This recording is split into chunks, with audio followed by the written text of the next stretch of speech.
Oi, galerinha do Jota Explica, sou eu de novo, professora Laísa, da disciplina de Artes, e hoje a gente vai falar sobre o Rococó. É muito importante pra mim que vocês tenham assistido o último vídeo que a gente fala sobre o Barroco, porque tá diretamente linkado, digamos assim. Na verdade, essa cronologia dos vídeos, ela tá um pouco bagunçada, ela não tá em ordem, digamos assim, na ordem da história da humanidade. Ela tá na ordem de prioridade de questões que caem no Enem, de acordo com as pesquisas que nós fizemos. Mas vamos lá, se você ainda não assistiu a aula sobre o Barroco, dá um pause aí, vai lá assistir e volta aqui rapidinho que eu tô te esperando, a aula é bem curtinha. O Rococó, não diferente de outros movimentos artísticos, também começou na Europa. Foi por volta do século XVIII e chegou na América do Sul e também no Brasil no século XVIII. Só que no Brasil ele ainda tinha um pouco da influência do barroco, assim. Então ele ainda trazia essas questões de ilustrar temas religiosos. Mas a essência do rococó, na verdade, é uma ruptura um pouco com o barroco. Ela vem mais como uma questão decorativa. Não traz tantos assuntos religiosos. O rococó ele traz assuntos mais cotidianos, temas mais relacionados à natureza, à forra da burguesia, digamos assim. Por ter bastante influência na decoração, por ela ser apreciativa, ela também trazia questões do mobiliário, na arquitetura, é claro.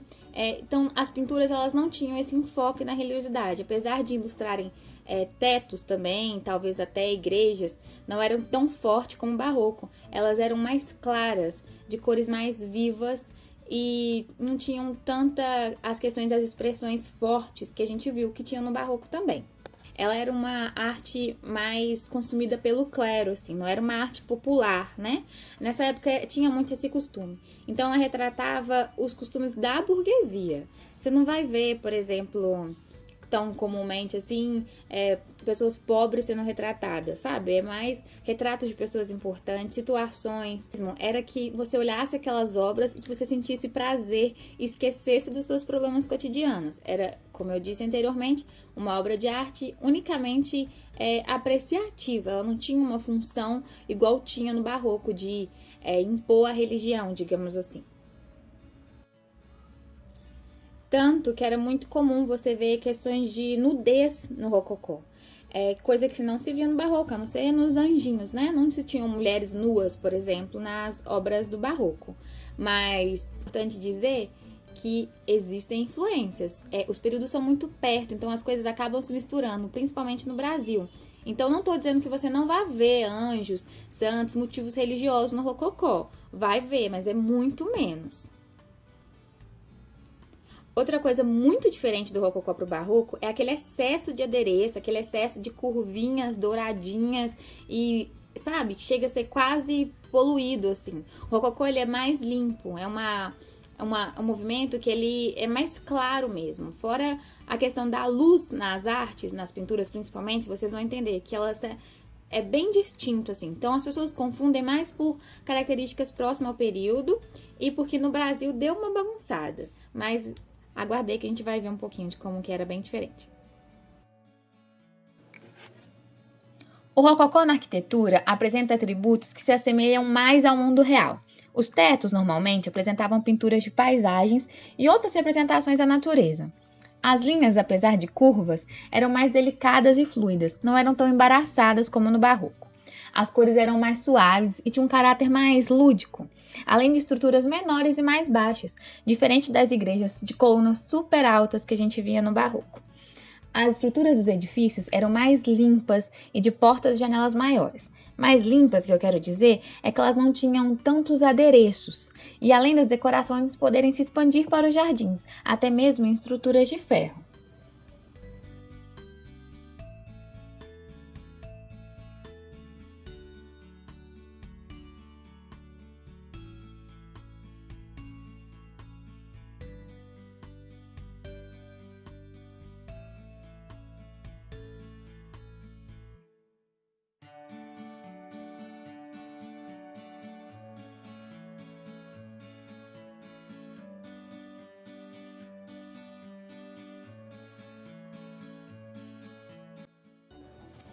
Agora nós vamos ver alguns dos principais artistas do período do Rococó, principalmente na Europa. Eu não vou ousar dizer o nome deles, porque a pronúncia é muito difícil, mas eu quero que vocês se apeguem aos detalhes dos quadros, tá ok? Eu vou deixar o nome e a época.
como vocês viram, eu nem ousei citar, assim, dizer o nome de alguns artistas, porque são nomes muito complicados. Mas não se apegue aos nomes, se apegue às características. O importante aqui, como eu já disse em outros vídeos, é que você bata o olho numa pintura, numa escultura, enfim, numa ilustração qualquer, e você consiga identificar o período. É esse o objetivo.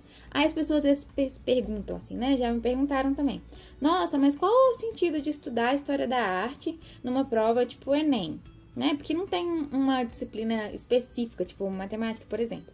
Enfim, nada mais é, gente, do que a arte, ela veio para ilustrar a vida. A arte ilustra a história da humanidade. Por mais que hajam questionamentos, se no período pré-histórico, por exemplo, aquilo que as pinturas rupestres eram arte ou não, porque entende-se de arte um fazer que tem a intenção de ser artístico, mas desde aquela época já se diz que as ilustrações, as imagens, elas vêm para representar as pessoas, o cotidiano, as relações humanas, como que a gente vive nessa terra.